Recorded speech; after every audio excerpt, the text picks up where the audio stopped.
Hi, this is Apocrypha from APOC Industries, and welcome to day 50 of Nightfall.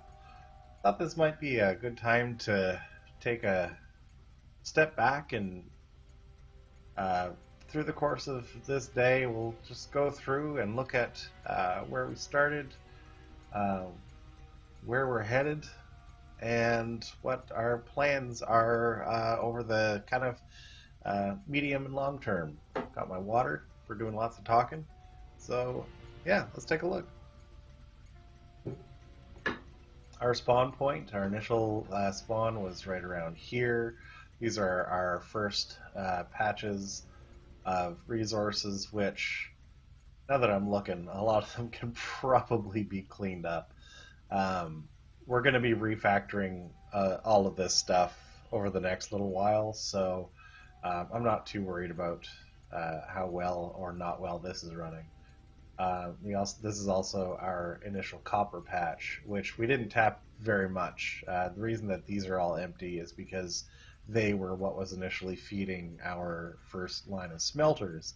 So these are the smelters that we built, in our first couple of days, um, which were feeding our very early requirements for building materials and ammo and stuff. Because this was a rampant AI playthrough, so the biters were something that we had to deal with from very early on. Um, we were originally walled off around here, but we cleared out all of the territory that is behind all of these walls that you can see here. We went through and cleared all of this out, and we call this ours now. Um, so we pretty early on went trains because in addition to being a rampant AI playthrough, this is also an RSO rail world playthrough, so our resources are very spread out. We had to do some searching to find our very first iron patch that we needed for setting up our smelting array. Um, but this has been doing us pretty well for now. Our supply trains have been keeping everything automated, automatically supplied with ammo. These biters are set to actually expand pretty aggressively too. So uh, they have been pressing against our walls pretty routinely. Um, but because we have evolution set up in such a way that the primary driver of evolution is destroying spawners rather than the passage of time or pollution. Pollution will trigger attacks, but we don't usually have a lot of pollution going on. We do right now because we just kicked off our battery production and some other production facilities. So oh yeah, our steel smelting in particular is giving off a lot of pollution right now because it's backing up.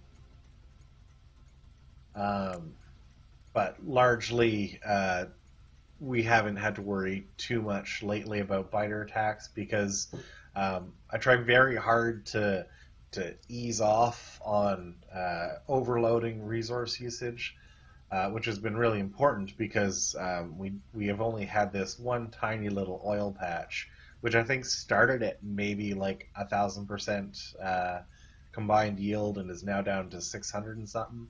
And that is the only oil that we have flowing in to our uh, our refineries and our production facilities here.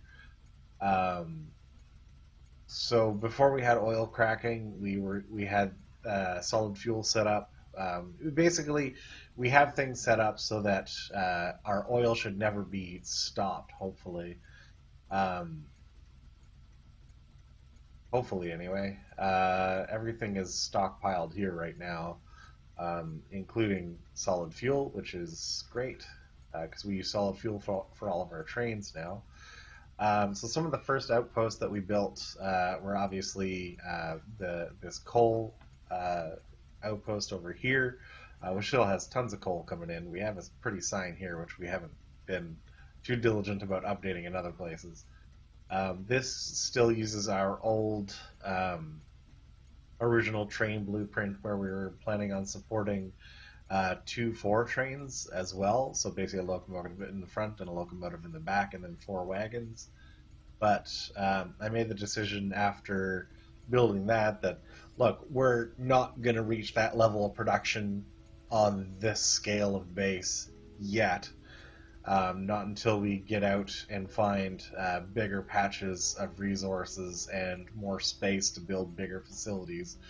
So we went ahead and built a very small smelter. So this smelting facility can be upgraded. It's all using yellow belts, with a couple of little exceptions where we needed to have red belts to support proper throughput. Um, we still don't even have a stone patch tapped to be making stone through here. But this can be doubled in length and upgraded to red belts. This can be doubled in length and upgraded to red belts. Um, this steel this steel column is designed to consume 2 belts of input, and it gives not even a full belt of output. So steel production, obviously, late game is one of the bigger challenges, I'm pretty sure. But for right now, we have more than enough steel. We have more than enough of all the metals that we need. So this is going to do us until we get up to probably launching a rocket. Once this is all upgraded to red belts, should provide enough throughput to launch a rocket without too much difficulty, I think. Our current science, we haven't been researching science at all for a very, very long time, because we got through all of our um, red and green science pretty early. We got through all of our important military science. Like, we're not going to be going up to you know, tanks or anything because we don't have a proper blue science facility set up. The only blue science that we've researched is the 75 science that was required for oil cracking. Um, so when we refactor our bootstrap base, all of this is going to be ripped out. We are going to continue not researching for a little while yet, and move that science facility somewhere else. Um, Not sure where yet, but it's going to be an off-site science facility where we will actually just pipe in the science using trains, and build all the science packs off-site. Like, for example, the military science pack, which right now is being built here, we'll build that using a much larger military facility, which will be able to provide us with all the turrets and ammunition and all that kind of stuff that we are going to consume in addition to being consumed by science. So we'll do the same thing for the blue science, which, now that I think about it, may actually be part of. Might be able to slip that into our robotics facility. Let's not worry about that too much right now. One thing at a time. Because anyway, we'll worry about that later. So the plan is to turn this whole thing from this one small kind of mini bus strip mall into a much bigger manufacturing facility. Our manufacturing facility, we have a blueprint book for manufacturing backfed. So did I actually pull it out? I don't think I did. So this is going to include things like an updated belt mall that can build all the way up to blue belts, an inserter mall, an electronics mall for building things like power poles, combinators, lights. We have a rail and engines mall, which can build pipes and signals and rails. We have an assembler mall, which can basically build assemblers and miners, and stockpile a few chests, and then that can be upgraded to provide assembler threes as well. Not very quickly, mind you. We could probably set up some beacons along the left-hand side of that to speed up the speed module production, but um, it's something that can just gradually make stuff for us over time. Yeah, so our plan is to take all of those kind of mall modules, oops, and kind of build them around where we will have a pack strain. We'll keep this station extended out for all the resources that'll take in, which actually isn't very much. 2 belts of iron, 1 belt of green circuits, 1 belt combined of copper and steel, and a half-belt of red circuits will support all of that. Because, again, it's not one of those things that is important to have super high throughput. We just need it to be running constantly so that it's making stuff for us. So we'll have our station set up here, and then the mall itself set up hopefully in kind of a circle. We'll have kind of a little plaza in the middle that we can just kind of run around in and pick up items as we need them. That's the hope. But tearing all this stuff down and rebuilding it without construction robots, I felt was going to be just too big of a pain in the butt, mostly because we don't have the inventory space to support it. So what we're going to want to do is use storage chests to be able to handle that. Which reminds me, we should probably add storage chests and requester chests or passive provider chests to our robotics facility. Although we could easily just make these as we need them. That wouldn't be a big deal either. That's another day's problem. So yeah, that's our plans for our bootstrap base. We're going to turn this into a manufacturing base. We're currently still running off of steam power. Our power usage hasn't been super high. You can see when we actually when we start actually consuming the resources, our miners spike, but we have more than enough production for it at the moment, as far as I know. And the fact that we're using solid fuel as fuel for our power means that we can just pull up our cheat sheet here. Looking at power. Let's see. Just want to see how much. Okay, so we can power 93 boilers from a single yellow belt. 93 boilers. How many do we have here? Just the boilers, we have 60 right now. So we can basically build another like 2 units, 1 unit of this before we even have to start worrying about upgrading this to red belts. And then when we do upgrade that to red belts, we could easily do so. But our power usage hasn't really been peaking at all. These produce what? 90 kilowatts, and we have 120 of them. If we open up a calculator and go 900 times 120, that is 108 megawatts. So if we go to our power again, like our all-time highest was at 22 megawatts.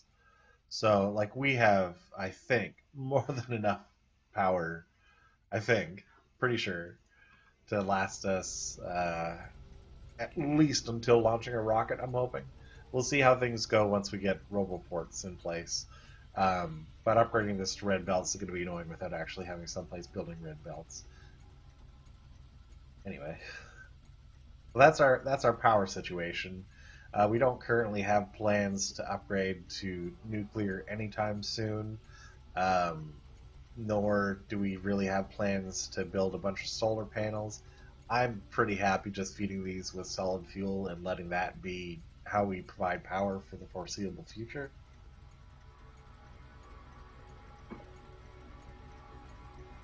All right, and we just got attacked by biters somewhere.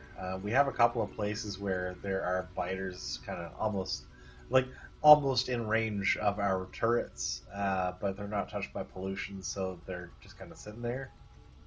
We've cleared this nest out a couple of times. They keep wanting to reestablish themselves, but they're not really causing us any headaches. So uh, they let they leave us be for the most part. We leave them be for the most part. They occasionally have attacked down here. Like I think that these turrets may have had like 50 ammunition in them at some point, um, and they still have like half that remaining.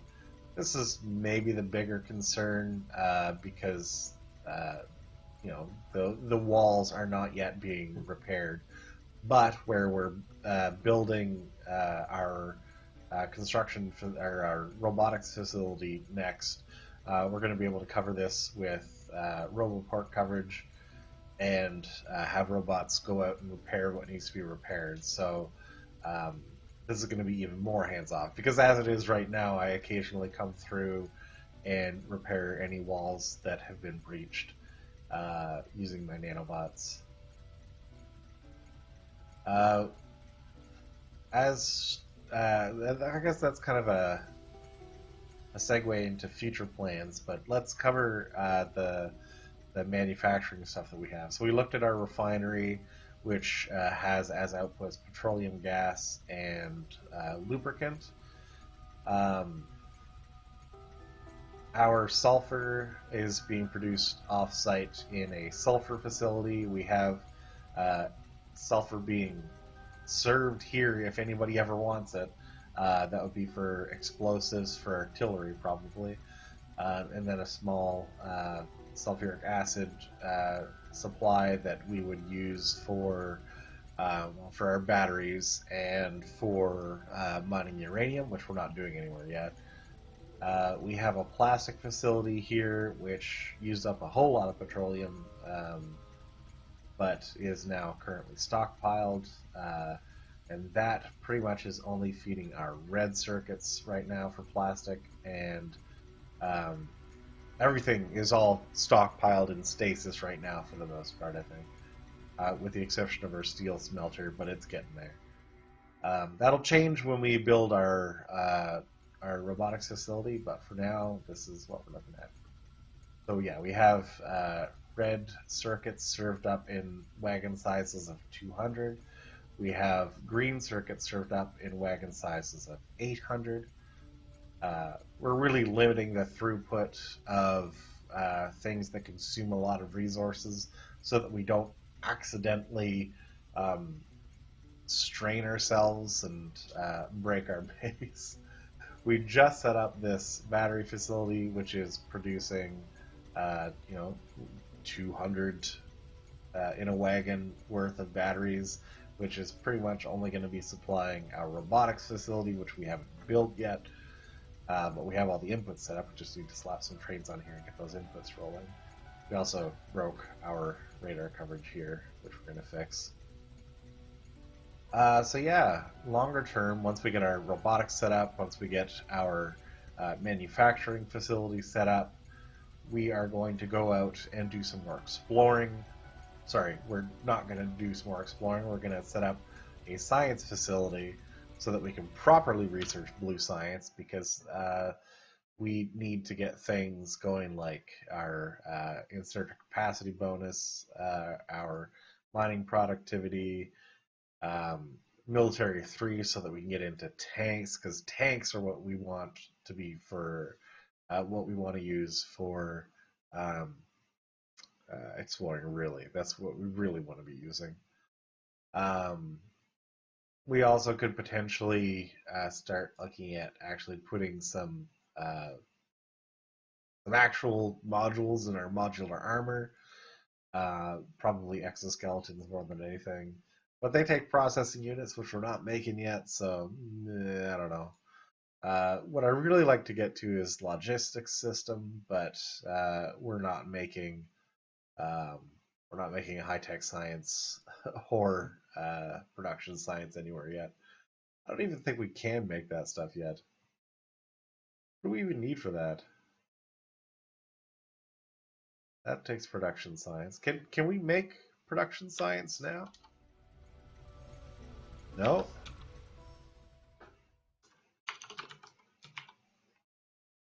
There we go. So once we get advanced material processing, we can get production science. And then high tech science is advanced electronics. So those are both things that we can get pretty much right away, but uh, we won't. We won't be getting those for quite a while yet, I don't think. So our plan would be to get our blue science up and running, proper military science up and running, so that we can do maybe like um, research tanks, so that we can explore more easily. Um, Tap this tiny little oil out here, but basically just run radars out to the edges of the map. These Big Brother radars are awesome because they scan much larger areas, so it's not as annoying to go looking for resources. There are lots of things like copper and stone we found a little bit. There's a few patches of iron, if memory serves, around in various places that won't be too bad to tap once we need them. But then we'll use a lot of this area to build larger scale stuff once we need it. So this will probably be its own restricted train network, and then we'll build a larger train network that supports 2-4 trains, and they will be connected by some kind of like um, uh, a thing that a membrane that kind of like allows materials to pass through them without actually letting the trains cross into each other's networks. But our primary thing that we need to be looking for is going to be oil, because we only have the one little oil patch that even since we started this episode has gone down in combined yield by like another 10%. So we'll go grab that oil. Oh, there's also some coal right beside it, which is nice. Uh, and then really we just need to see what the rest of the map has for us before we can determine where we're going to be setting up bigger facilities, where we're going to be setting up for larger, um, like delivering more science. We'll probably end up walling off this section here and using this whole area for our, I'll say, our starter base, where we'll have all of the science being developed, and having a small rocket launch facility that'll kind of kickstart us into the rocket age. Um, and then from there, assuming that we still have time before 0.17 launches, we will start looking at maybe making this into a mega base. Not sure. Um, I'm almost certainly going to be starting a new series once 0.17 drops on the experimental branch in January. So I guess we can look forward to that too. Um, but in the meantime, that is pretty much where we're at and where we're headed. Um, Thank you for joining me. I'm having a lot of fun on this playthrough, and I hope that you're having a good time watching. Uh, Look forward to catching you next time when we'll be setting up robotics, and then kind of getting into really the next tier of the game here. So again, this is Apocrypha from APOC Industries. Thank you for joining me, and I'll catch you next time.